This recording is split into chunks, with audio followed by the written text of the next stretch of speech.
então aqui a gente retoma a aula, né, que a gente está falando sobre a equação de Schrödinger. Na última aula a gente mostrou aqui as principais equações, né? Mostrou como é que obter a equação de Schrödinger, a densidade de corrente, a equação da continuidade em uma e em duas dimensões, em três dimensões. E depois a gente fez o cálculo da integral da equação da continuidade e mostrou que a densidade de probabilidade, né, ela é a derivada em relação ao tempo da densidade de probabilidade é igual a zero, o que mostra que quando você normaliza uma função, essa normalização ela permanece constante no tempo. A gente definiu alguns conceitos de probabilidade, calculou variância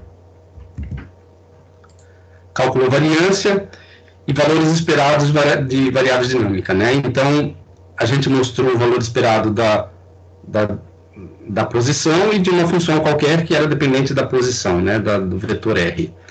Bom, e para mostrar que essa relação era válida, o que a gente fez foi derivar esse valor esperado, né, do vetor posição em relação ao tempo, né, e usou o princípio de correspondência de Bohr.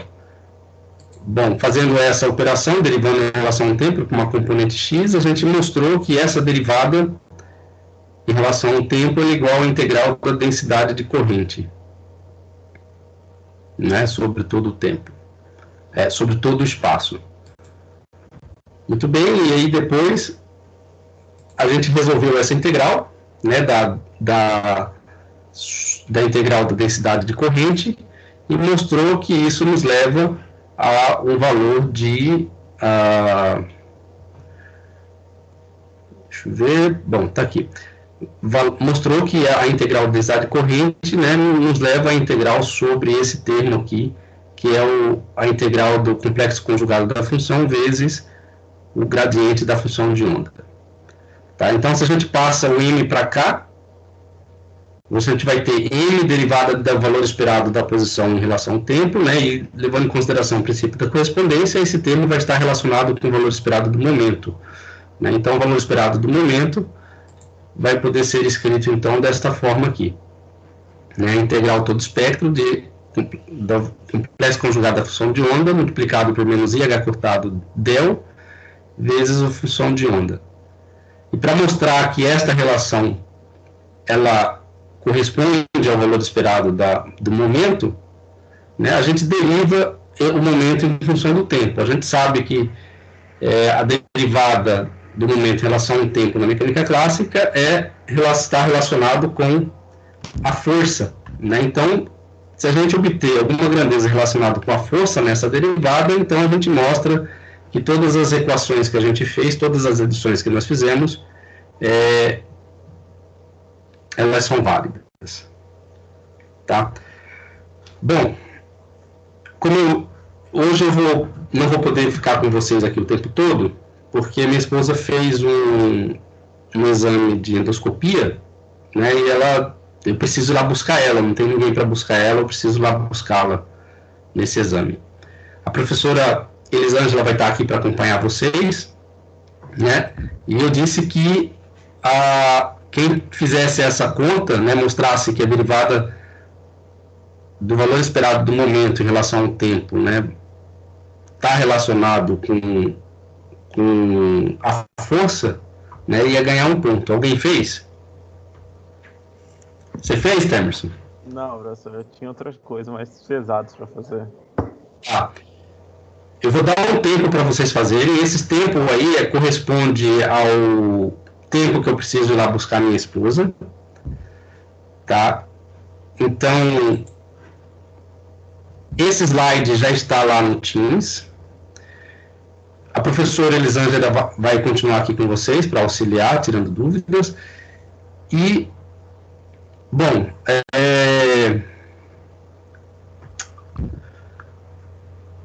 eu deixei também para vocês aqui, nos arquivos, deixa eu ver, não é aqui nos arquivos, Bom, aqui, arquivos, na unidade 2, eu deixei alguns exercícios para vocês fazerem, tá? Então, se vocês entram aqui na pasta unidade 2, o arquivo exercícios, tem 5 exercícios que estão relacionados com esse tema que a gente está vendo, que a gente viu aí nessa semana. Então, o primeiro exercício é para você calcular a corrente de probabilidade para as seguintes funções de onda. Você tem 3 funções de ondas aqui e calcular a corrente de probabilidade. Não é muito difícil, basta que você lembre como é que faz o cálculo da corrente de probabilidade e usa essas funções para calcular a corrente de probabilidade. As 2 próximas são questões teóricas, para vocês absorverem alguns conceitos da mecânica quântica, falar como que o postulado de de Broglie entra na teoria quântica de Schrödinger e o significado do valor esperado de uma grandeza física. Esse conceito aqui é muito importante, a gente falou sobre ele nas aulas que se passaram. E no quarto e último exercício, é um pouco mais complicado. Eu dou uma função de onda, que representa uma partícula de massa m, que se move no eixo x, livremente, significa que ela não está sob efeito de nenhum potencial, lembrando que ela se move livremente, no eixo x. Dentro deste limite, entre x igual a menos a sobre 2 e x igual a mais a sobre 2. E ela está estritamente proibida de se encontrar fora dessa região. Então, se ela move livremente dentro dessa região, significa que o potencial que ela está sujeita é nulo, não existe força atuando sobre ela. Então, então ela fala aqui que o A é uma constante real e arbitrária, e é a energia total da partícula, e o primeiro procedimento que vocês vão fazer é mostrar que essa função é a solução da equação de Schrödinger. E depois encontrar o valor de E para o primeiro estado excitado. Qual é o valor de energia no primeiro estado excitado da partícula? E aí vocês vão traçar o gráfico da dependência espacial da função de onda, ou seja, vocês vão plotar essa função nessa região e encontrar os valores esperados para x, x quadrado, p, p quadrado. E vai usar a condição de normalização para determinar o valor de A. Vocês vão calcular o valor de A aqui usando a condição de normalização.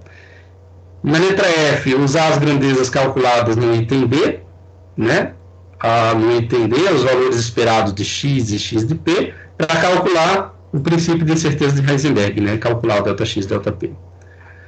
Bom, esses exercícios aí, se vocês começarem a fazer agora, com 1 hora dá para fazer quase todos. É o tempo que eu preciso para ir lá e voltar. Mas com relação a esse o cálculo da derivada temporal do valor esperado do momento, existe uma relaçãozinha aí que vocês vão chegar, que eu vou mostrar para vocês. Então, vocês vão calcular a derivada aqui em relação ao tempo, e isso vai levar a uma derivada do produto, Então, você vai ter uma derivada do produto aqui. Então, essa derivada, em relação ao tempo, vai ser a derivada de psi estrela menos IH cortado, derivada de psi em relação a x. Então, como tem a derivada do produto aí, a derivada do produto é igual à soma, a derivada do primeiro. Opa! Vamos colocar o menos IH cortado para fora. E essa derivada vai atuar aqui dentro. Então, o primeiro termo a ser derivado vai ser a derivada de psi estrela em relação ao tempo, multiplicado pela derivada de psi em relação a x. Não vamos colocar para fora, não. Vamos deixar aqui dentro mesmo. Então, você tem menos IH cortado, Agora, a derivada vai atuar sobre esse termo. né? Então vai ser menos psi estrela vezes a derivada em relação ao tempo de menos i h cortado, opa, não é menos i, é mais i, né? De i h cortado, derivada de psi, em relação à posição. Bom, aqui a gente vai ter uma derivada segunda, né? Eu posso trocar, sem perda de generalidade, as ordens das derivadas, né? Então, em vez de escrever as derivadas em relação ao tempo primeiro, eu faço primeiro a derivada em relação à posição, e aqui eu faço a derivada em relação ao tempo. Isso não vai mudar o meu problema, tá? Então, a ordem da derivada não muda. Mas por que eu faço isso? Porque agora eu posso escrever essas derivadas em termos da equação de Schrödinger. Então, a equação de Schrödinger, como que eu escrevo? IH cortado, derivada de psi em relação ao tempo, vai ser igual a menos h cortado ao quadrado sobre 2n, derivada segunda de psi em relação a x, mais v psi. E o complexo conjugado dessa função, dessa equação, vai ser menos i h cortado ao quadrado, derivada do complexo conjugado da função em relação ao tempo, igual a menos h cortado ao quadrado sobre 2n, derivada segunda do complexo conjugado da função em relação à posição, mais o potencial multiplicado pelo complexo conjugado da posição. Então, eu tenho aqui a equação de Schrödinger e o complexo conjugado da equação de Schrödinger. Note que estas relações aqui, esse termo aqui e esse termo aqui estão relacionados com a equação de Schrödinger. Então, eu substituo, no lugar de menos IH cortado derivada do complexo conjugado da função em relação ao tempo, eu substituo por esse termo aqui, e aqui eu substituo por este termo aqui. Após devidas substituições, eu faço a integral em todo o espaço dessas funções. Então, isso deve levar a uma equação dessa natureza aqui, que eu vou mostrar para vocês. Vocês devem chegar numa integral desta natureza. Vocês devem chegar numa integral que vai estar relacionado com Laplaciano de V menos de Laplaciano de U, né? De tal. Ok? Bom, lembrando que essa integral é em todo espaço. Então, esta integral do Laplaciano, o Laplaciano vai estar relacionado com a derivada segunda em relação à posição que vai aparecer aqui. Como a gente fez para uma dimensão, né? Quando você generaliza para 3 dimensões, o que você tem vai ser o Laplaciano. Né? Enquanto que o U vai estar relacionado com a derivada aqui em relação a x. Da mesma forma o V. E essa integral é uma integral sobre o volume. Né? Lembrando que o Laplaciano aqui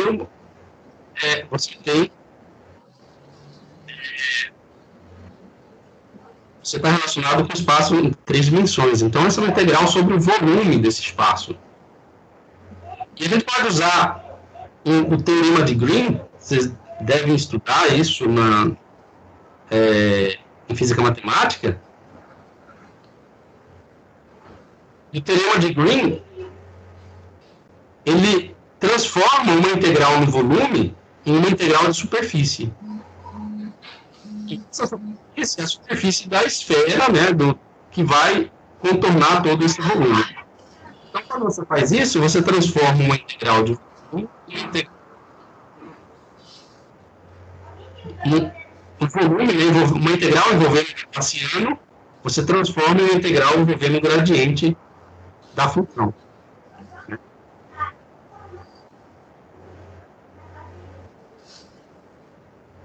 Então, você tem um divergente aqui, né? Um produto entre vetores. Tá? Então, bom, tá muito imprimido. Então, aqui tem MPS. Tá? Você vai transformar uma integral no volume em uma integral de superfície. Por que a gente faz isso? Porque essa é uma superfície de todo o espaço, né? Então, a gente considera isso aqui como sendo infinito, e a função de onda nessa superfície, ela tem que ser nula. Por quê? Porque a função de onda ela tem que ser quadraticamente integrável. Isso implica que ela tem que ser finita em todo espaço. Então, quando esse espaço vai para o infinito, a função de onda tem que ir a zero. Então, quando você transforma isso aqui em um teorema de Green, né, você vai ter uma integral sobre esse primeiro termo, né, que essa integral ela deve se anular, e uma integral sobre o segundo termo, que vai envolver o potencial. Né? Então, essa integral sobre o potencial deve aparecer aí um gradiente, né, porque você tem a derivada em relação a x, né, vai atuar sobre essa função. Então, vai aparecer um gradiente do potencial, e você tem um sinal menos. Né? E o que representa menos o gradiente do potencial? Na mecânica clássica, o que significa menos o gradiente do potencial? Força. Nesse caso, força média. Né?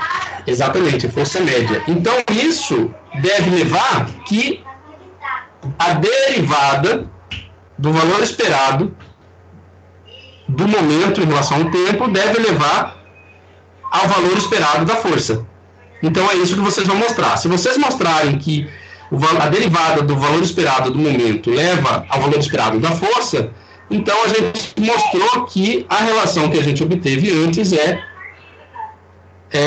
realmente o valor esperado da posição, ou seja, toda a definição nossa de valor esperado vai estar coerente. Entenderam? Sim. Então, pessoal, eu vou dar esse tempo aí para vocês, eu preciso ir lá buscar minha esposa, tá?